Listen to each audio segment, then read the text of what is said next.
답을 위한 케이스 문제처럼 어려워 보이긴 하지만 시험장에 가기 전에 수없이 많이 풀어보고 가기 때문에 아무도 틀린 사람이 없었어요. 정답은 5번. 19번도 뭐 나올 줄 알았죠. 물건에 관한 설명으로 옳은 것은. 근데 올해 물건이 또 한 문제뿐이 안 나왔어.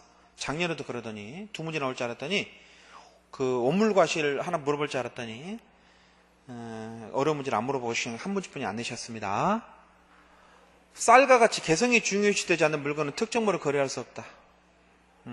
원래 개성이 중요시 되는 것만 특정물인데 특정물이냐 불특정물이냐 주관적 표준으로 정하는 거기 때문에 쌀도 콕 찍어서 특정물을 거래할 수 있습니다. 1번 틀렸고 2번 국립공원 입장료는 미포상 과실이다. 과실이 아니라 그랬죠. 이거죠. 19번 문제 같은 경우는 우리 기본서에는 없고 제가 수업 시간에 강조를 했고 그 시험장에 나눠주는 그 이렇게 시험 직전에 보는 핵심 체크에 제가 이걸 넣어서 했더니 그게 나왔더라고요. 입장료는 과실이 아닙니다. 입장료가 과실이라 그러면 국립공원 내에 토지를 갖고 있는 사람은요 입장료 나눠 먹자 할 수 있거든. 입장료는 과실이 아니고 국립공원을 사용하게 된 일종의 수수료 개념이에요. 이용료 개념이지 과실이 아니라 그랬습니다. 판례에 판례. 그래서 제가 그 국립공원 입장료는 과실이 아니다 굉장히 강조했죠. 3번 부동산 일부가 용유물권 개시가 되는 경우는 없다. 왜요? 되죠. 토지, 지상권, 지역권, 전세권 되고 건물 전세권 되고 되는 경우가 없다 아니라 있죠. 그것도 맨날 강조했던 문제고. 4번 종무는 주물로부터 독립한 물건이어야 된다. 다른 거 다 몰라도요. 4번 딱 보는 순간에 이건 맞는다는 거 알잖아요. 종물은 주물의 일부 구성 부분이 아니에요. 독립한 부분이지만 주물과 경제적 그 운명을 같이 한다는 거죠. 법률적 운명을 같이 한다는 거죠. 반드시 종물은 주물과 독립한 물건이어야 됩니다. 19번은 4번. 20번 법정과실. 그것이 원물로부터 수취할 때 이를 수취한 권리자에게 속한다. 법정과실이 아니라 천연과실이 그러죠. 천연과실은 원물로부터 분리할 때 수취할 권리자에게 속한다. 이렇게 돼야 되죠. 그래서 옳은 건 4번이 되겠습니다. 아무도 안 틀리죠.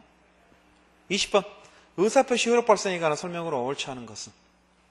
우리가 참 문제 자체가 19분 같 보면 틀린 문제가 없는데 시험장에서는 굉장히 당황하기 때문에 생각이 잘 안 나고 그래서 실수해서 틀리는 경우가 많죠. 몰라서 틀리는 경우는 거의 없고 이렇게 막 이렇게 실수해가지고 시험 끝나고 나와서 보면은 자기가 엉뚱한 데 답을 쳤다는 걸 알게 되는 거죠. 19번 틀리신 분도 계셨는데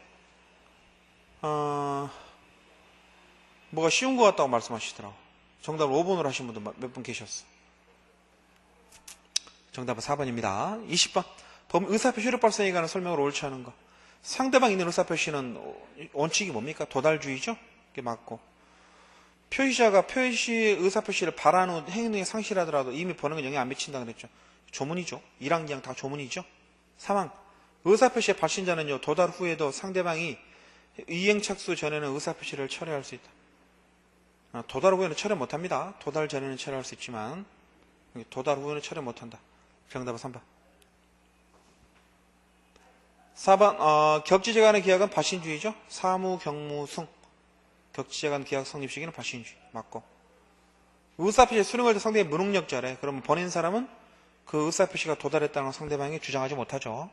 수령 무능력자에 관한 조문 그대로입니다. 1번, 2번, 5번은 조문 그대로죠. 4번도 마찬가지고. 옳지 않은 건 3번이 되겠습니다. 이것도 뭐 다 아는 문제. 21번 권리의 원시 취득 사유에 해당하지 않는 것을 모두 고른 것은. 무주물 선적 원시 취득이죠.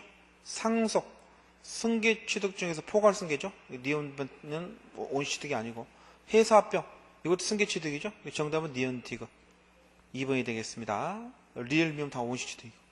이건 점수를 주려고 만든 문제네요. 22번 묵곤대리 나올 줄 알았죠? 이런 문제도. 묵곤대리는 을은 갑의 대리인이라고 칭하면서 갑수의 부동산을 병에게 팔아먹었습니다. 옳지 않은 거. 대리권 없이 팔아먹었죠? 근데 갑이요 병에게 그 묵곤대리 행위를 추인했습니다.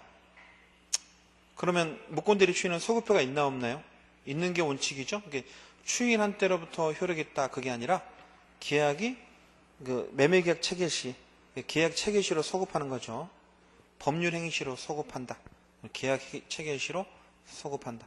계약 체결된 때로부터 효력이 있다. 그러시면 돼요. 계약 체결된 때로부터. 1번이 틀렸고. 2번. 갑이 을에게 무권대리를 추인했는데요. 이게 무권대리 추인은 무권대리한테 도 되고 상대방한테 도 되는데 무권대리에게 추인한 경우는 그걸 모르는 상대방한테는 대항 못한다 그랬죠. 따라서 을에게 추인했는데 병이 그 사실을 몰랐답니다. 그럼 갑은 추인으로서 병에게 대항할 수 없다 그랬습니다. 맞고. 이것도 맨날 나오는 지문이죠. 상당 기간 정해서 추인이 확답 최고할 수 있고. 맞고. 4번 대리권 없음을 알지 못했다면 병은 갑의 추인이까지 계약을 철회할 수 있고 선의자는 뭐 할 수 있고 철회할 수 있고. 5번 행위 능력이 없다. 원래는 이 무권대리 같은 경우 본인이 추인을 거절하게 되면 무권대리는 을에 책임을 져야 되는데요. 무권대리는 행위 능력이 없는 경우는 책임지지 않습니다. 그래서 행위 능력이 없는 때는 을은 병에게 대해서 계약의 이행 또는 손해배상 책임을 지지 않는다. 135조 2항이죠. 그래서 틀린 것은 옳지 않은 건 1번이 되겠습니다. 잠시 쉬었다 하겠습니다.